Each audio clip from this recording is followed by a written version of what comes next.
বাবু ঘরগুলো কি নোংরা, নিজের রুম নিজেই পরিষ্কার করে না। উফ, সব ঝাড়তে হবে আজ।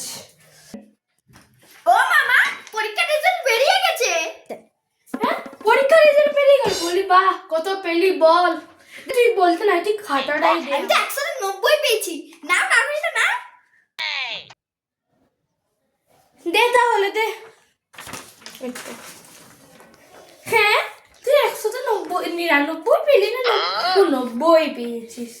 এই, তুই তো সারা বছর পড়িস না, তো একদিন মাত্র পড়তে বসেছিস, এত নম্বর কি করে রে? নিশ্চয় তুই শূন্যটা বসিয়েছিস। জানি তো, তোর দ্বারা কোনো কিচ্ছু হবে না, তুই নিশ্চয়ই শূন্যটা বসিয়েছিস। সত্যি কথা বল কিন্তু। ও মা, আমাকে বিশ্বাস করো, আমি শূন্যতে বসাইনি তো। আমি ভালো করে জানি তুই শূন্যটাই বসেছিস, আমাকে শেখাস না। আমি তোর মা, তোর ক্লাসটা আমি পার হয়ে এসেছি, বুঝলিস তো? আরে মা, আমি তো জানো না 9 এর পাশে 0 তে বসানি, আমি তো 9টা বসিয়ে দিই। হ্যাঁ,